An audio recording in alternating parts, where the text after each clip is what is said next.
অৱশেষত CM ভিজিলেন্সৰ কাৰ্যালয়লৈ তলব সাংসদ অজিত কুমাৰ ভূঞাক 2023 চনৰ সাংসদ পুঁজি কেলেংকাৰীত অভিযুক্ত সাংসদ অজিত কুমাৰ ভূঞা ধন আত্মসাতৰ গোচৰত ইতিমধ্যে নিলম্বন 4 ACS বিষয়া চাকৰিৰ পৰা বৰখাস্তও হৈছে ACS শৰ্মিষ্ঠা বৰা ৰাজনৈতিক ষড়যন্ত্ৰৰ বলিহে হৈছে বুলি দাবী সাংসদ অজিত কুমাৰ ভূঞাৰ members of parliament local area development স্কিমত যোৱা 22 চনত কামৰূপ জিলাৰ অন্তৰ্গত 44টা পথত নিৰ্মাণৰ কাম হাতত লোৱা হৈছিল সেই নিৰ্মাণ কামৰ 44টাৰ 22টা পথৰে বৃহৎ কেলেংকাৰী তথ্য লাভ কৰি CM ভিজিলেন্সে 1/23 নম্বৰত ৰুজু কৰিছিল এক গোচৰ সেই গোচৰৰ ভিত্তিতে CM ভিজিলেন্সে তদন্ত কৰি সন্নিবিষ্ট কৰিছিল বিষয়া কৰ্মচাৰী ঠিকাদাৰ সহ 14 গৰাকীৰ নাম কেলেংকাৰীৰ নাম সাঙুৰ খালে ACS শৰ্মিষ্ঠা বৰা সুকন্যা বৰা মুনিন্দ বৰদলৈ আৰু হেমন্ত কুমাৰ দত্ত পোনপটীয়াভাৱে জড়িত থকাৰ অভিযোগত ইতিমধ্যে চাকৰি হেৰুৱালে ACS শৰ্মিষ্ঠা বৰাই নিলম্বন হ'ল ACS সুকন্যা বৰা মুনিন্দ বৰদলৈ আৰু হেমন্ত কুমাৰ দত্ত এইসকলক এতিয়াও হুটপুছ কৰি আছে CM ভিজিলেন্সে কিন্তু হুটপুছ কৰা নাছিল সাংসদ অজিত কুমাৰ ভূঞাক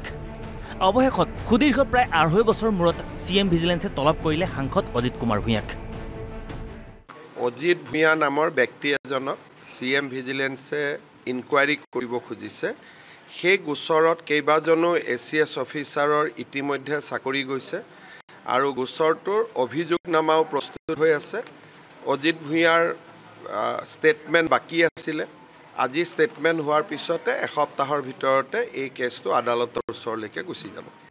CM ভিজিলেন্সলৈ অহাৰ পথত অজিত কুমাৰ ভূঞাক সংগ দিলে অসম জাতীয় পৰিষদৰ সভাপতি লুৰিণজ্যোতি গগৈকে ধৰি কংগ্ৰেছ ৰাইজৰ দল CPI CPMৰ কেইবাগৰাকীও প্ৰতিনিধিয়ে কাৰ্যালয়ৰ সমীপত উপস্থিত হৈ অজিত কুমাৰ ভূঞাৰ প্ৰতিক্ৰিয়া মই অকলে যুঁজ দিয়া মানুহ এই কেলেংকাৰীত মোৰ কোনো হাত নাই কেৱল ৰাজনৈতিক ষড়যন্ত্ৰহে বলি হৈছো যেতিয়া এইটো 2022 চন মানৰ ঘটনা সেই সময়ত এইটো লৈ পেলাই যথেষ্ট হুলস্থুল হৈছিল মই চৰকাৰক প্ৰত্যাহ্বান জনাইছিলোঁ তাৰ পৰৱৰ্তী পৰ্যায়ত মই কৈছিলোঁ যে এনেকুৱা অনুসন্ধান হ'লে তদন্ত হ'লে তাত মই সমৰ্থন জনাম মই সহযোগিতা কৰিম সেইটো মোৰ আপোনালোকৰ তাতে এইবিলাকৰ সকলো মিডিয়াতে ওলাইছিলে সেইটো কথা তাৰপিছত তেওঁলোকে মাতা নাই মোক ইমান দিনে তাৰপিছত মুখ্যমন্ত্ৰীয়ে মাজতে আকৌ মোক এখন চাৰ্টিফিকেটো দিলে দিল্লী সাংবাদিকৰ আগত যে তেওঁৰ লগত কোনো কথা নাই আমাৰ ইত্যাদি ক'লে এইবোৰ আপোনালোকে মনত পেলাব খুজিলে মনত পৰিব তাৰপিছত আজি কথা নাই বতৰা নাই হঠাতে কালি মোক এখন চামন গ'ল যে আজি হাজিৰ হ'ব লাগে মইতো কৈয়ে থৈছোঁ আগতে মোৰ কথা হৈছে সেই সময়ত যিগৰাকী ঝা নামৰ ডেপুটি কমিশ্যনাৰ আছিলে তেওঁলোকক দায়িত্ব দিলেতো আৰু শেষ হৈ নাযাব নহয় কথাটো এতিয়া মই সুধিম যে ডেপুটি কমিশ্যনাৰগৰাকীক মাতা হ'লনে নাই হ'লে মই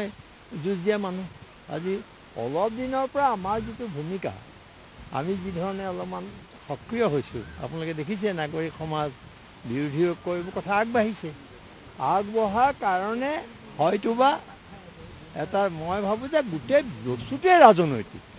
একে সুৰতে সুৰ মিলাই লুৰিণজ্যোতি গগৈয়ে কয় হাস্যকৰ বিষয় এতিয়া CM ভিজিলেন্সৰ দৃষ্টিত আটাইতকৈ মানে দুৰ্নীতিগ্ৰস্ত মানে ব্যক্তি আমাৰ ৰাজ্যসভাৰ সন্মানীয় সাংসদ অজিত কুমাৰ ভূঞা এতিয়া মানে হাঁহিৰো খুৰাক মুখ্যমন্ত্ৰী CM ভিজিলেন্সে দিছে আৰু ৰাইজে গৌৰৱ গগৈক লক্ষ্য কৰি লয় অজিত কুমাৰ ভূঞা ডাঙৰীয়াক লক্ষ্য কৰি লয় কাক একেবাৰে দীঘলীয়া তালিকা ভূপেন বৰাক অপপ্ৰচাৰ চলায় মোৰ অপপ্ৰচাৰ চলায় ৰিপুণ বৰাক লক্ষ্য কৰি লয় কাক নকৰে প্ৰদ্যুৎ বৰদলৈ আৰু ৰকিবুল হুছেইনক তেওঁলোকৰ আক্ৰমণৰ বলি হ'ল এতিয়া লক্ষণীয় হ'ব এই কেলেংকাৰীৰ পৰা নিজকে কেনেকৈ দুখমুক্ত কৰে সাংসদ অজিত কুমাৰ ভূঞাই ভিডিঅ' জাৰ্নেলিষ্ট পৰাগ ৰয়ৰ সহযোগত গুৱাহাটীৰ পৰা মনোজ দুৱৰাৰ ৰিপৰ্ট NB নিউজ